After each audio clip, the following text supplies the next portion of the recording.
All right, so once you've won out your deal in CRM and marked closed as one, then you would go ahead and you would upload your paperwork into Deal Creator. Once uploaded into Deal Creator, the necessary documentation, you would then go into this screen you see, which is IMS, to actually put in the order of the equipment that you just sold. Now, this order can be a lease, it can be an outright purchase. You may have an existing device to pick up and return.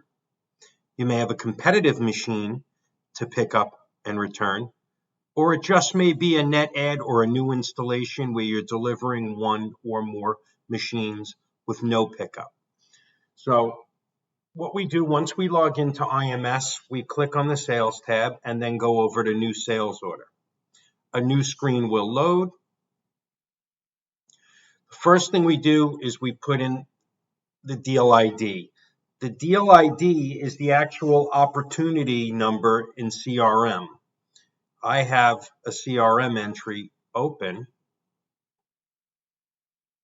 for a recently closed deal as a sample.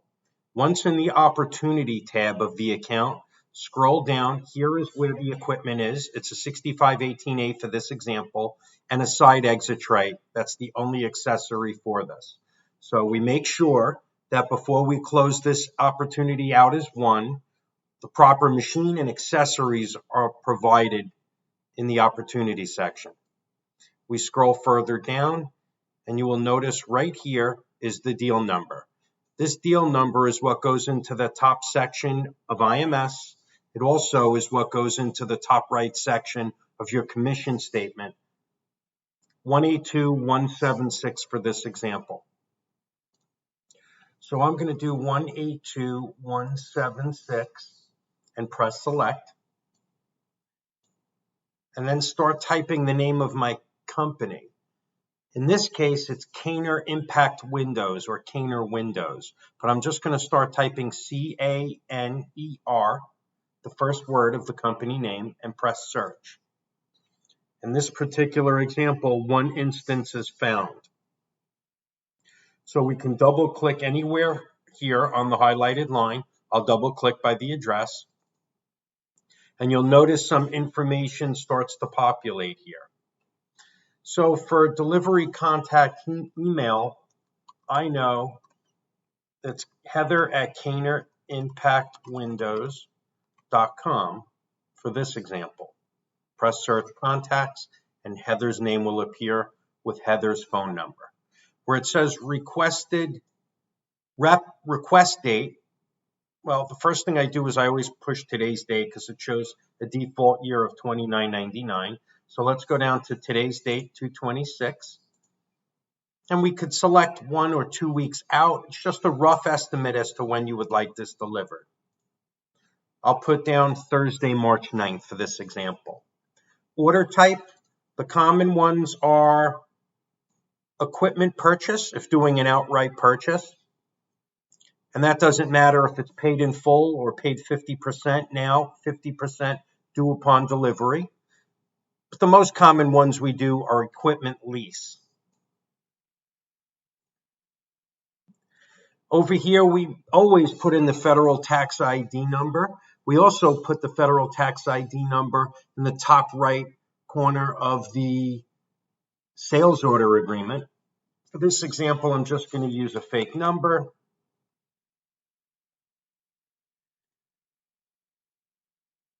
Now I could scroll down a little bit further. Nothing else over there needs to be changed. Now, if you need a network installer to be dispatched at the time of delivery, leave this networking required, yes. And I'll usually check connect to print, scan to email, scan to folder. If you know in advance fax forwarding is something they wish to have created, you can check this as well. But I typically, as a rule of default, will select these 3 boxes right here. Network contact email. Many times it's the person at the top who's your main contact, unless it's a separate IT professional or someone who works on behalf of the client outside. In this case, it's the same contact, Heather@Caner impactwindows.com. I press search contacts. A first, last name, and phone number populates here. Now we scroll down a little bit more. But before we do that, let's just take a look at the top. Everything's good here. Emails filled out, contacts filled out, rep requested date we've selected. It's an equipment lease. We put the federal tax ID in, and we make sure if we want a network installer, yes, and the necessary tick boxes, or no, and this will gray itself out if it's just a delivery and they leave. Now here in mainframe, we put the mainframe of the machine. Now I just showed in this example, the customer is getting a Toshiba eStudio 6518A and a side exit tray whose code is KA6551. So let's put for mainframe 6518A. One entry appears. Let's select it. After we select it, the available accessories will pop up in this box. Now, I need the side exit tray. So I scroll down and I look for the side exit tray right here, Toshiba side exit tray finishing. But watch what happens when I select the text of the Toshiba side exit tray finishing. There's a glitch where the first selection you press in here jumps the cursor to another entry, and it could be a random entry. So be very careful once you select in here. You got to go back in here, select that same accessory that you wanted, which is this side exit tray for this example, and then we select the word add. Now, if you need to add other accessories, which I don't need for this, you won't have to worry about that cursor jumping around. It only happens the first initial time. So over here, you'll notice what was automatically selected was the black toner cartridge, which is included with the machine, and a next-gen power filter. The only accessory here we added was the side exit tray for the external finishing output area. Now I'm done building my machine for this example. Let's scroll further down. If this was a current customer and I was picking up existing equipment and we were doing what we refer to as an upgrade to keep, I would select this box here, return equipment, and I would leave it on TGI. What would happen is once I start selecting here, I would see the machines that the customer had on site that I could select. Now, for this example, this machine was ordered a week ago, so it actually shows it as this is the machine on site. So if I selected this machine, and then I select the equipment ID number, the serial number automatically populates. But again, let's use for this example and pretend that this machine has been there for a few years. We're delivering a 6518A now, for an example. So we have to do the correct selections in this return section to tell the company to pick up the machine. We would select here the item, again, equipment ID, and serial automatically populates. For return type, leave it on the standard code of equipment return, standard cleanse. And if TGI is keeping this asset on an upgrade to keep transaction, you want to make sure ER trade-in is selected. It may be a default as it was for this example. And then what I do over here is for the leasing company, I would put the leasing company who owns the asset to this machine that's being upgraded to keep by TGI. So if it was Wells Fargo who owned that machine, who had current title to that lease, I would select Wells Fargo. Then I would put the lease number of that specific asset being picked up, refer to your upgrade to keep document, which will list not just the dollar amount which needs to be applied to the deal, but it will also have the lease or contract number. So I'm just going to use fake numbers here, and then I'm going to select the approximate return date. Now, when we at TGI do an upgrade to keep, the asset is going to be TGI's.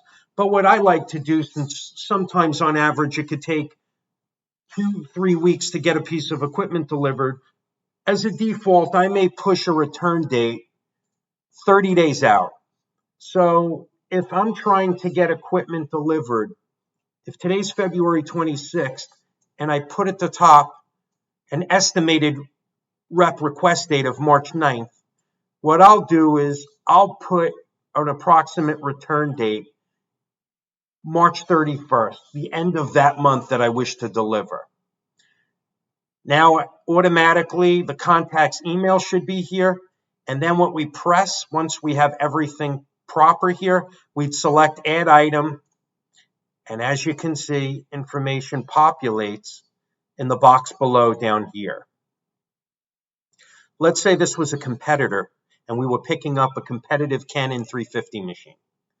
We would still have return equipment checked here, but then we would select competitor, and the information here would disappear or just not show. So what I would do is I would put up here Canon 350 copier, leave the equipment ID line as competitor, and then put the serial number, which you should be able to obtain from the competitive lease invoice that TGI requires when we pick up and return competitive equipment. We like to see proof that there's an actual contract where we're returning equipment. So you put the serial number that you would find on the equipment invoice here. I'm just making up numbers. But then for return code, you want to make sure ER lease return, not trade-in. Trade-in is TGI keeping their property. ER lease return would be for a competitive lease return. You also want to put the leasing company name of the competitor here. So maybe if they have Canon, possibly it's Canon Financial or Canon Financial Services. Look on the invoice and find the equipment lease or contract number. Again, making up numbers here. If we're storing this machine for a period of time, TGI's policy is 6 months are stored at no cost to the sales rep. After that, it's $30 per month per asset. But if we were storing this now for a period of, let's say, 4 months, and if today is 2/26, what I may do is I'll put the return date for here. Let's first select today to get it into 2023. So now it's today's date. And now let's go out March, April, May, June. Go 4 months out and you can put it towards the end of the month. So you're essentially 4 months from around the time you're going to be delivering the equipment. But if it's being delivered in March, you could do 6/30. To protect yourself, you could go to 7/31, the end of the following month. Put the same contact in there, whoever's your contact for this account, and then you must make sure you push Add Items, and then their information will be in this bottom section over here. Once everything is done, you want to select the Verify button. What the Verify button does is it makes sure all the documents that you uploaded in stage 2 into Deal Creator after you closed out and won the opportunity in CRM, which is your stage 1, now you're going to verify the documents. And what happens is once you press Verify, it's going to say, please wait a moment. And it's actually going to check Deal Creator's file repository to make sure the proper sales order, lease agreement, pass-through, TGI monitor form are properly uploaded. If it is, a pop-up will appear on the screen that says Pass. Once you click OK on that screen, you're automatically going to be, everything is going to gray out, except up here in the top left corner, you'll be able to press the Submit button. Once you do that, it's going to ask, are you sure you wish to submit this sales order? Or if there's a return, there's one sales order and one pickup. Then you would click Yes, OK, and then it would say your deal has been entered. So that's how we create SOs, which are sales orders. And when we're doing pickups, the section toward the bottom, whether it's TGI's own or a competitor, that's where your RMA, your return authorizations get created. Thank you.